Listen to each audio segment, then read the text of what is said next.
Missouri, the state, has a long and storied history of absolutely jayhawking things up. First, they ruined pizza, putting Swiss cheese on top of it, and then they had the audacity to make it square cuts. Like everybody wants to have a little class party or something. That's the absolute worst way to eat a pizza. And then they screwed up cake. Actually, they somehow made it better, but they screwed up by not giving it a normal name. So now anytime you want to buy this thing or order this thing, you got to say, yeah, let me get the ooey gooey butter cake. Could have given it a normal name. The Show Me State is not a nickname. It is a literal cry for help. Show us how to do things we don't know.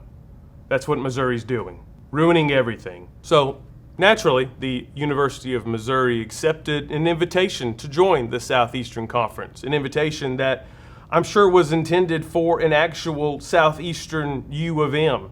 You know, like University of Miami. Miami would have been so much worse. I don't know how they got in the SEC, but they did, and they've been here for quite a while now. There is nothing Southern about the University of Missouri or Columbia, Missouri, and I know this because I went up there to go look around for myself, to go talk to people, and the first person that I talked to was Marty Smith. Missouri, the state, is it Southern?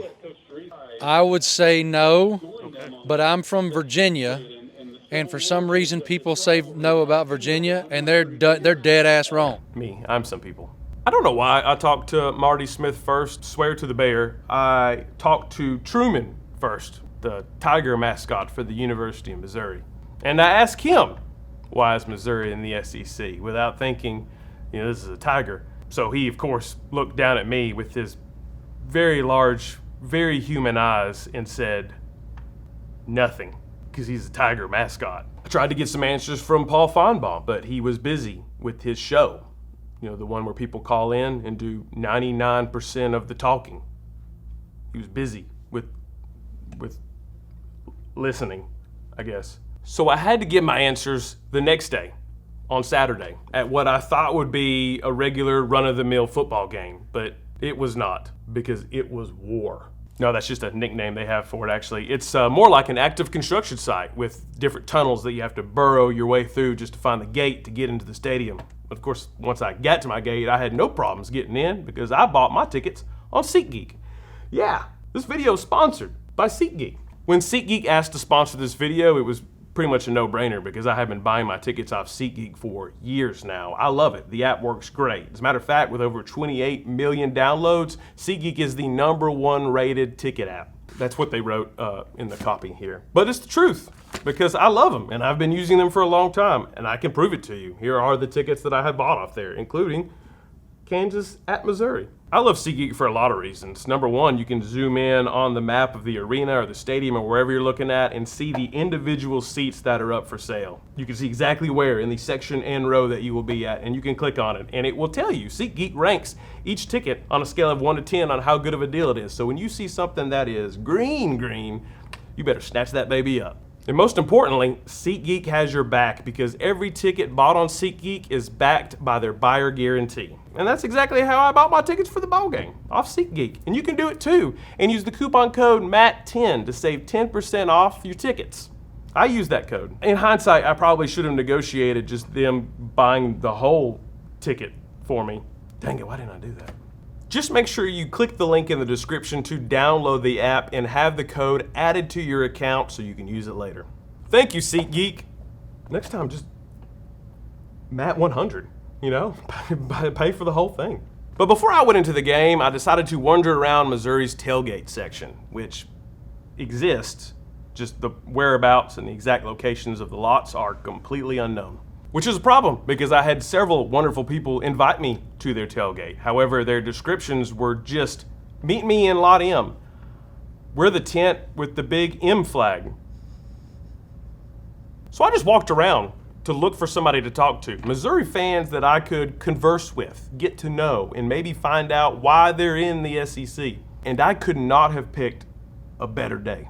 The long-awaited return of the border war. Sorry, unless you have financial interest in the naming rights of the rivalry, which you want to sell, but no brand is going to put their name on something called war, so you soften it up a bit and call it like the Border Showdown or whatever, and then you get mad when fans don't call it the Border Showdown, because if you can't make that part of the team and the area and the community's vernacular, then it's got no value. So you've really got to drive home the new name. Anyway, I recorded one fan. So I went around to talk to these Missouri Tigers to get a better understanding of who they are and what they are. And first and foremost, I learned that their livers are definitely Midwestern. They can drink. For context, for my fellow lifelong residents of the Deep South, they day drink on a level that is very similar to a Cajun baby shower. So yeah, they go hard. They invited me into their tents and offered me their gently seasoned food and proceeded to tell me why they love the Missouri Tigers and how they inherited that fandom from their parents, and they pass it on to their children in the form of an FKU shirt. I try to get a better picture, but I was going through one of those tunnels in a hard hat zone, so that's the best I could do. They told me that they were also surprised when Missouri joined the SEC, but that they love it here because you can't find this level of fan support and tailgating and just general love for college football from top to bottom like this in any other conference. Well, almost top to bottom. There's Vandy. I didn't get any more interviews on camera because I had some pretty deep for a tailgate conversations with these Missouri Tiger fans, and it didn't feel right shoving a camera and a microphone in their face. Missouri has some of the nicest fans that I have ever met. Are they different from us? Yes. The accents just straight up ain't there. When you're at the ball game, they don't ever announce the scores of other games going on so you can have that chance to boo Alabama. They only care about what's going on the field right now. And they are obsessed with these columns. They got to stand for something, I guess. I don't know. I think some of them worship them. But there is something unique and special in Como that makes you want to come back. Como, by the way, is what the cool kids call Columbia, Missouri. And they know this. Remember that one interview that I told you I got earlier? I'll tell you, the hatred here for Kansas is, I don't know if you knew this. Homecoming was invented in Columbia, Missouri. In the year 1911, when we invited our alumni to come home, as we promptly whooped Kansas's ass. The problem with understanding why Missouri is even in the SEC is because they hadn't let out all this passion for the SEC to see until September 6th, 2025, when they ended a 15-year drought of playing Kansas, a team, a fan base, and a whole dadgum state that they despise. You have to understand, if you polled 100 Georgia fans and asked them who their biggest rival is, I don't know, you might get like 50 that say Georgia Tech, but you're also gonna get a whole bunch of Florida, Tennessee, the Georgia State Patrol. Same thing with Bama fans, Texas fans, Tennessee fans, whoever. But if you polled 100 Missouri fans and asked them who their most hated rival is, 100 of them would say Kansas. Actually, it'd be a mixture of things like Beakers and Redlegs and Flatlanders and K-Sucks. They got a lot of nicknames for them because they hate them. Now, I don't want to get into the history of the border war. Just know that it goes way back to pre-Civil War times, and it is messy. People have died, like a lot of people. Cities burned to the ground. I'm not joking. You can look it up. Just know that there are over 175 years of hate packed in to the border war. And that's what makes that rivalry one of the best in all of sports, not just college football. And Mizzou had to leave all that behind to go play big boy football in the SEC. It's a sacrifice that those fans had to make.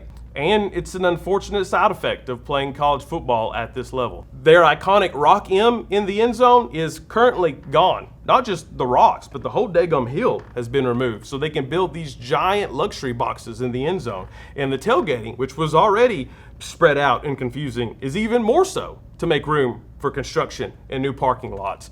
And those columns are probably like a year away from being sponsored by Jack Link's Beef Jerky.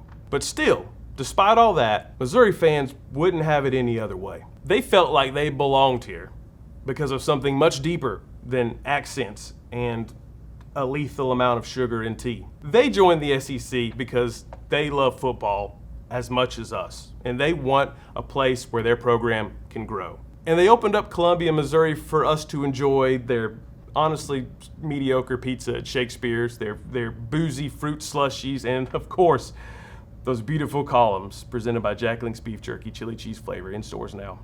And you know what? After going up there, spending some time in Columbia, and getting to know dozens of Missouri fans, I'm glad they joined us. Unless leaving the Big 12 was like just a giant slap in the face to Kansas, and that's all they wanted to do was spite their biggest rival, and in which case, that's actually kind of genius. They really do belong here. MIZ.